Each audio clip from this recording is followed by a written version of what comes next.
kong binabati ang ating mga mag-aaral na magsisitapos ngayon sa junior high school ng isang maligayang pagtatapos.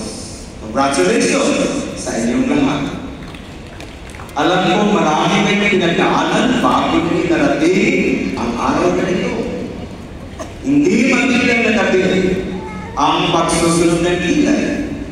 Mahabang panahon ang inubol sa pag-aaral. Pagsusunod na pumasa at matapos ang lahat ng takdang aralin upang makapagmarcha sa araw na ito. Saludo ako sa tibay ng puso at lakas na tinus ninyo para matapos na siya rin magbukas ng bagong pagkakataon para sa lalong mapagtibay ang inyong hinaharap.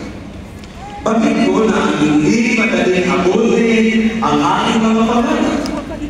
Dagdag pa dito ang mga kailangan ikonsidera tulad ng inalisyado ng pangangailangan para lamang makapag-aral. Ngunit, naniniwala ko na ang pagbabago at kinabukasan ng ating bayan ay nasa kamay ninyo. Lahat tayo ay may kanya-kanyang pangarap na nais patunayan sa sarili at hindi maging mapaguluhang mamamayan.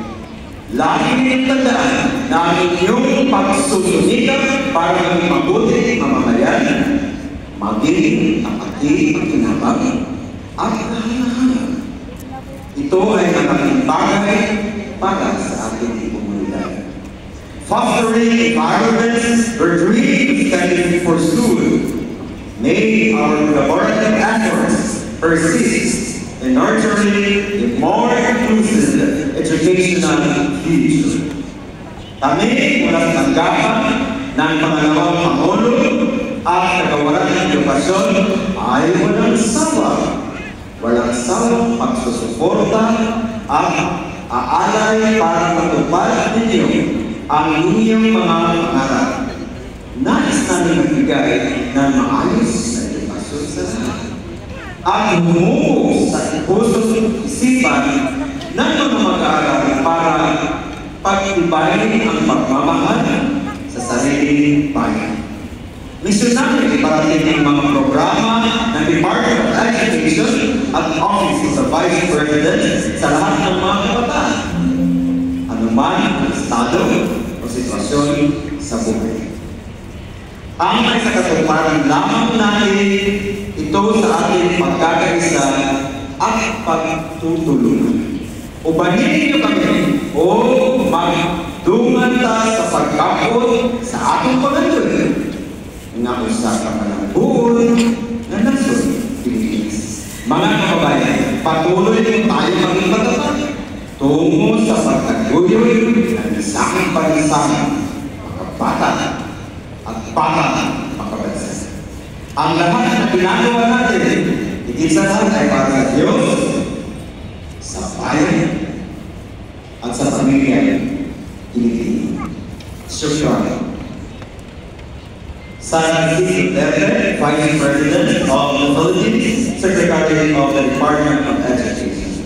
At this juncture, I want to continue reading the message of the School Division Superintendent of Davao City. Message reads, congratulations to the recipient graduating class of 2024. Today, as we celebrate this milestone achievement, we also embody the spirit of kabataan Pilipino para sa matatag ng kinalipasan ng bagong Pilipinas. Your journey through basic education reflects not only your academic strength, but also your adaptability and resilience in navigating through challenges. As you leave the familiar halls of your school behind, remember the strength and perseverance that brought you to this momentous day. Throughout your 8 to 10 years, you have built a solid educational foundation enriched not only with knowledge, but also with the values of perseverance, discipline, and determination. These values will serve as the compass as you step into the exciting yet unpredictable future that awaits you, specifically for your senior high school.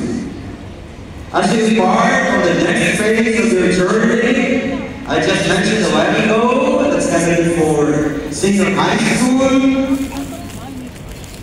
Carry with you the valuable lessons you learned. I believe that you have learning, and that kind of learning is essential understanding, essential learning from your respective teachers. The friendships forged in the choice of your friends, but maybe the situation leads you to connect, and that is what we call chemistry as well. There are friendships forged, and the dreams nurtured as well. Embrace the challenges and with the same tenacity that has propelled you to success thus far. Reflect on the support and encouragement provided by your teachers. I just mentioned a while ago that I believe with this journey that you have, you've reached this far.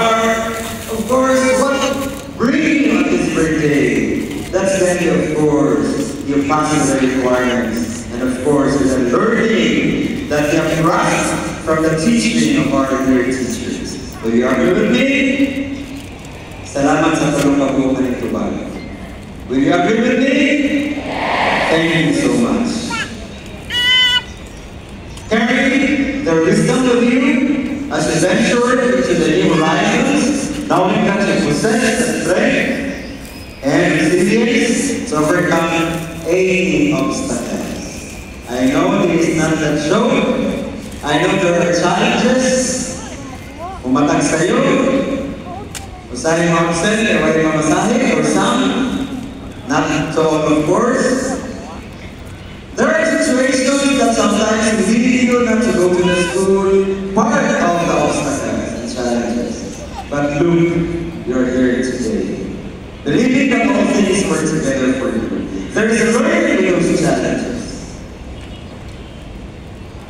I hope that in those challenges that you've encountered, there is what we call essential understanding and learning. There is an essential that could somehow contribute to you as a person. Not only today, but that's going to be a lasting learning. So help you to become a better person to what is expected of you. Congratulations once again, our dear graduates, completers. May your future be filled with success, fulfillment, and boundless opportunities as you continue to shape the bright future of our beloved Philippines. Message of our school's music superintendent, Dr. Fernando A. Solitario Cecil. Thank you.